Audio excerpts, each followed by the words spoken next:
Did Dexter faking his death had a hidden meaning? Was Rita's death foreshadowed from early on? Are characters like Quinn and Masuka making a return in Dexter Resurrection? The 9 seasons of Dexter's are full of references, symbolism, and foreshadowing. And in this video, I'm gonna cover 10 hidden details you probably missed. The first hidden detail is Angel Batista's nickname for Dexter, Socio. While it seems like a simple gesture of camaraderie, in reality it holds a much deeper meaning. In Spanish, socio translates to partner or associate, making it a fitting term for someone as close as Dexter is to Batista.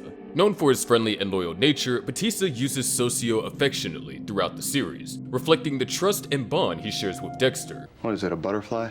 No, socio, it's a diamond-studded four-leaf clover. However, the word socio can also be interpreted as a nod to sociopath, a chillingly accurate description of Dexter's true self, a master manipulator and a killer who thrives on his ability to hide in plain sight. This layered meaning is a sly wink from the show's writers to the audience, transforming what appears to be a casual nickname into a clever piece of symbolism. Batista, like everyone else at Miami Metro, remains oblivious to Dexter's dark secret, unknowingly calling attention to it every time he says the word. This subtle linguistic twist deepens the scenes between Dexter and Batista, casting their friendship in an ironic light. While Batista genuinely considers Dexter a friend, socio, it highlights the stark reality that Dexter is a sociopath, and his partnerships are built on deception.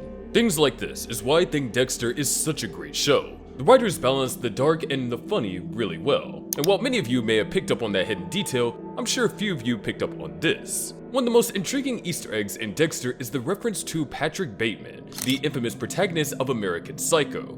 In the series, Dexter Morgan uses the alias Patrick Bateman MD to procure M99, the powerful animal tranquilizer that he uses to incapacitate his victims. The name is no coincidence. It's a deliberate reference to Patrick Bateman, a wealthy Wall Street banker from American Psycho who, just like Dexter, lives a double life as a brutal murderer. The alias first appears in the episode Return to Sender, where Dexter's use of M99 comes under scrutiny after it's discovered in the body of one of his victims, Valerie Castillo. Masuka requests a list of those authorized to purchase the substance, inadvertently putting Dexter at risk of exposure. In a tense scene, Dexter hacks into Masuka's email to delete his alias, Patrick Bateman, from the system, narrowly avoiding detection by his sister. Now, you may be wondering how Masuka would know that Dexter is Patrick Bateman. Well, in Dexter Original Sin, we see a young Masuka give a young Dexter a fake ID under the title of Patrick Bateman, so that he could sneak into a party. Dexter was concerned Masuka may have made this connection when checking the database. If you want to see a video about the hidden references and foreshadowing in Dexter Original Sin, let me know in the comments. This detail adds depth to the show, offering a subtle commentary on Dexter's place among fictional killers and the complexity of his character. I was completely oblivious to this detail in the show, but the next one I definitely noticed. After going through rehab, abusive ex-husbands, and various traumas, Rita and Dexter finally got married at the end of season 3, which I was very happy to see. At first glance, Dexter and Rita's wedding appeared to mark a turning point for Dexter, offering the perfect mix of romance and resolution.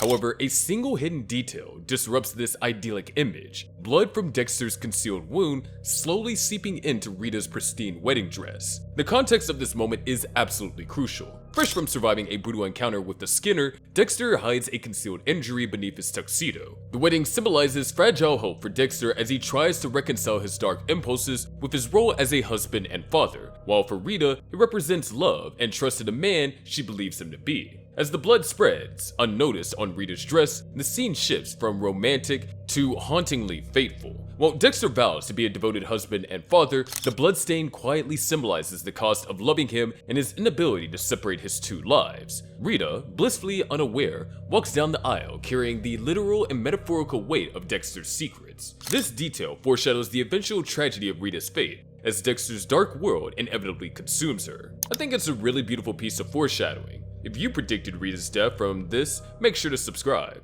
Now, I've said over and over again, but Debs' death was one of the saddest moments in the show, and it was foreshadowed, hidden within a single poignant line in season 3. In the season 3 episode Easy as Pie, Dexter and Deb visit their family friend Camilla, who is slowly dying from lung cancer. Struggling with the somber atmosphere, later on Deb confesses to Dexter that if she were ever in such a state, she'd want him to end her suffering. Just shoot me if I ever get like that. Really? Hell yes. I'd do the same for you.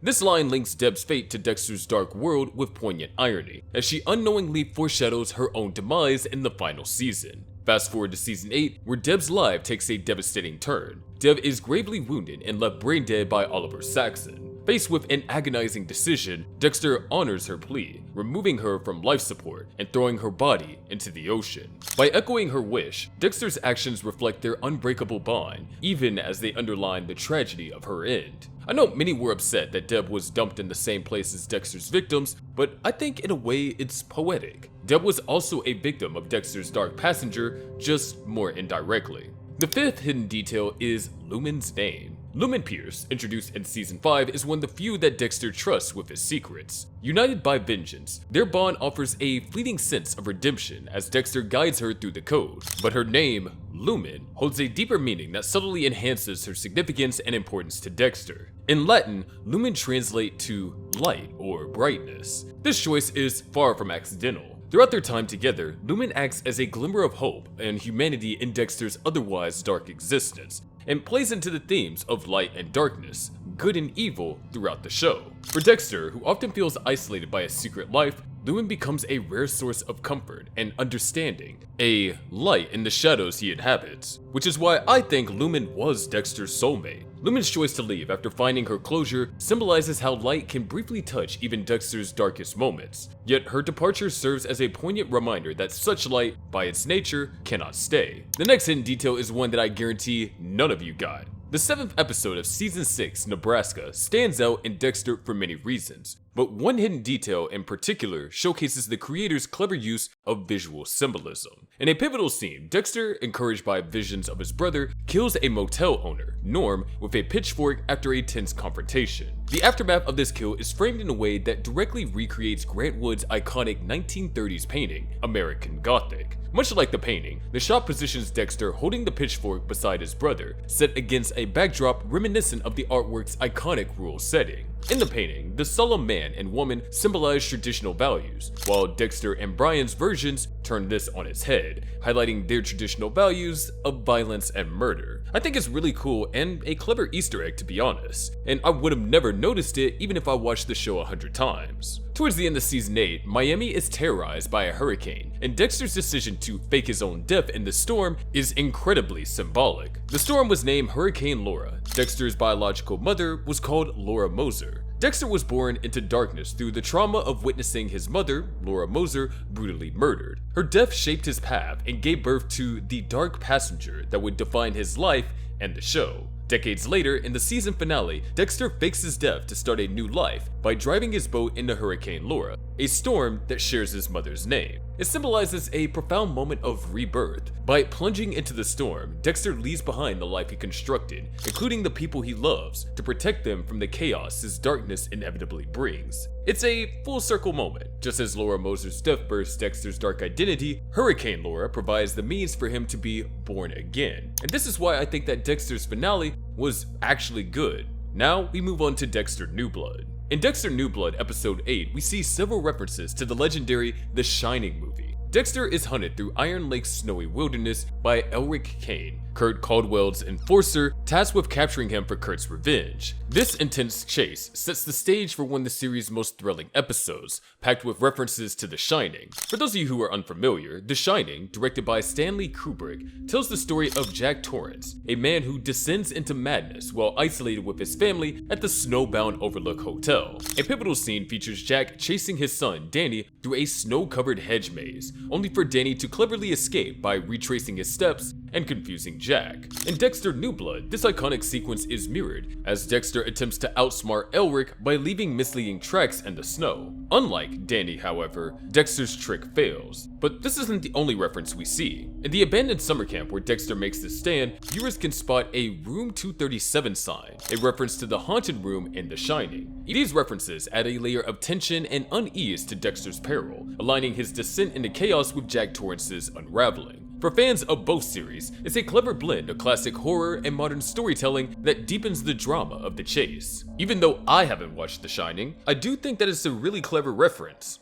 Subscribe if you agree with me. Towards the end of New Blood, Angela Bishop sends a picture to Angel Bautista, showing Dexter Morgan alive and well, and not in fact dead. For Angel, it's a shocking revelation that the man presumed dead is very much alive. However, for sharp-eyed fans, there's an additional layer to the scene hidden in plain sight. An homage to the original series nestled within Angel's email inbox. To the left of the photo, a series of emails is barely visible, and their senders are instantly familiar. Among them are messages from Quinn, Masuka, and Captain Matthews, all of whom were central figures in Dexter's life at Miami Metro. We see an invitation to Masuka's bachelor party, Quinn asking Angel about it, and Captain Matthews apparently back at Miami Metro. While this hidden detail acts as a subtle pleasant nod to the past seasons of Dexter, it also raises questions about the future of Dexter. These emails are clearly deliberate by the writers, which I think means that these characters will make a return in Dexter Resurrection. Subscribe if you agree with me. The hidden detail acts as a nostalgic nod to the past seasons of Dexter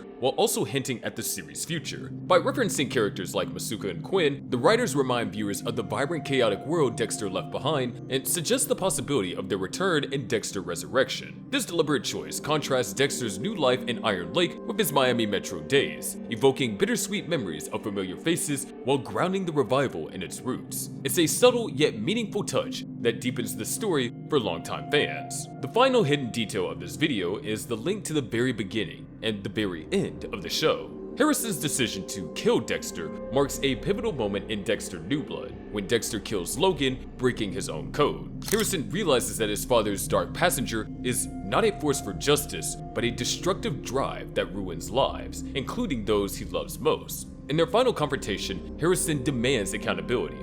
Open your eyes and look at what you've done! Forcing Dexter to confront the harm he's caused. It's a haunting echo of the very first kill we ever witnessed Dexter commit. Open your eyes and look at what you did! In the pilot episode, Dexter takes down a choir director who had preyed upon young boys and then murdered 3 of them, just like Harrison demands accountability. By having Harrison repeat this line at the end of New Blood, the series creates a poignant full circle moment with a tragic twist. Instead of Dexter using it to expose another's sins, it's turned on him, forcing him to confront the lives destroyed by his dark passenger. This callback transforms the line from a symbol of moral justification into an indictment of Dexter's failure as a father and human being. If you enjoyed that video, make sure to subscribe, and I'll see you in the next one.